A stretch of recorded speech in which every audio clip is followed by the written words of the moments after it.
Here's 5 tips to improve your beat matching. Number 1 is the tempo range.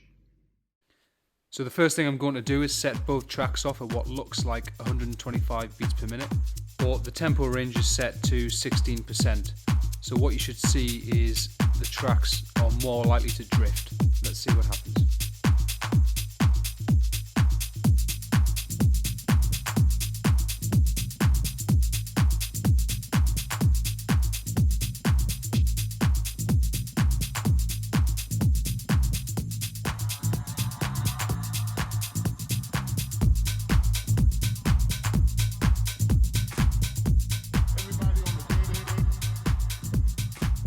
Yeah, so you can see there that both tracks started to drift apart slightly, and I had to nudge the track to get it back in time. Okay, now I'm going to do the same thing, except this time the tempo range will be set to 6%, so we're less likely to get drift.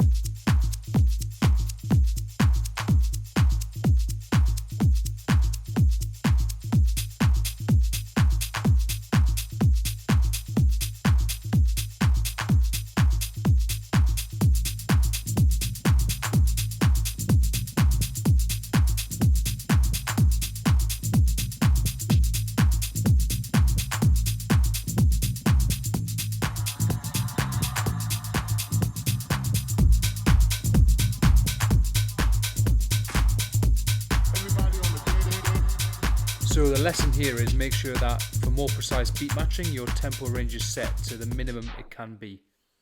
Number 2 is how heavy the jog wheels are. You can set this using the jog adjust.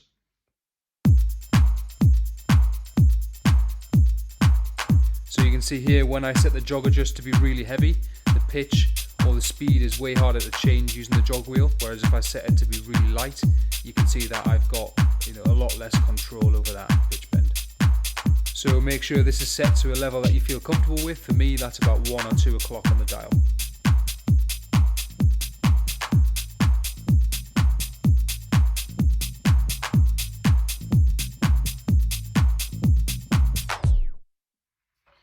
Number 3 is always to pitch bend using the track that you're bringing in. So the reason for this is quite simple. It's just that the track that you're bringing in is less audible than the track that's playing, so you want to use the jog wheel on that track rather than the louder one, which everyone can hear. And obviously the reverse is true when you're mixing a track out.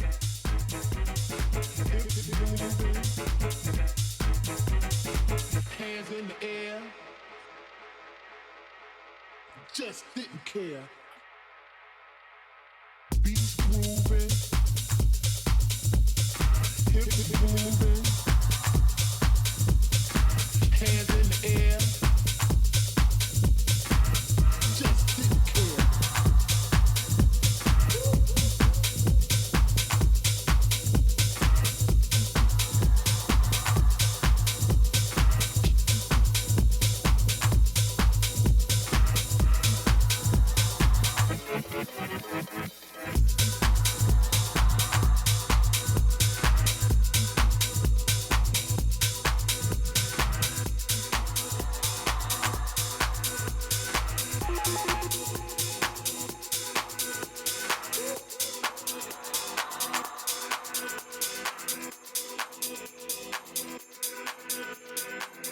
Special request to all the girls from north, south, east and west. From your body look good and you know you have the God bless. Brock wine.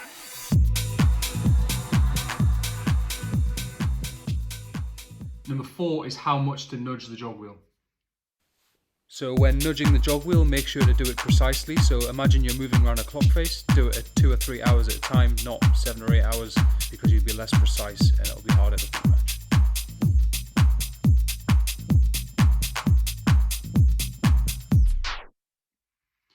Finally, number 5 is learning to beat match without the jog wheel. Try and do it with a pitch fader. Here's how. So I'm going to cover up all the visual aids, so all the BPM, everything on the decks, and just set a random speed for each track and try and match it. Now all I'm going to do is exactly the same as what the jog wheel does, which is nudge the pitch backwards and forwards to try and get the speed in time. Obviously the closer I get to the speed that I want, it'll be finer and finer nudges of the pitch.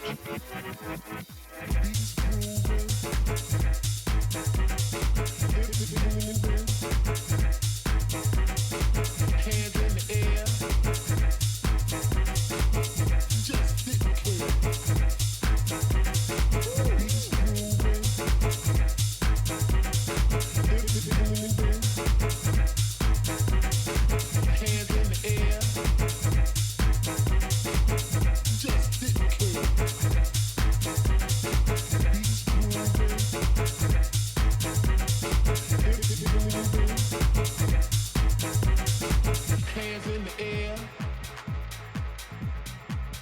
just didn't care.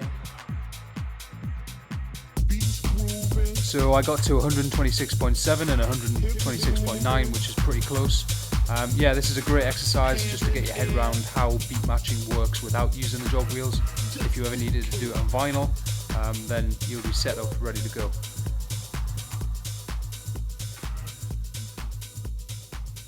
Alright, that's my 5 tips for beat matching. If you enjoyed the video, do give it a like and subscribe for future videos. I'll see you next time.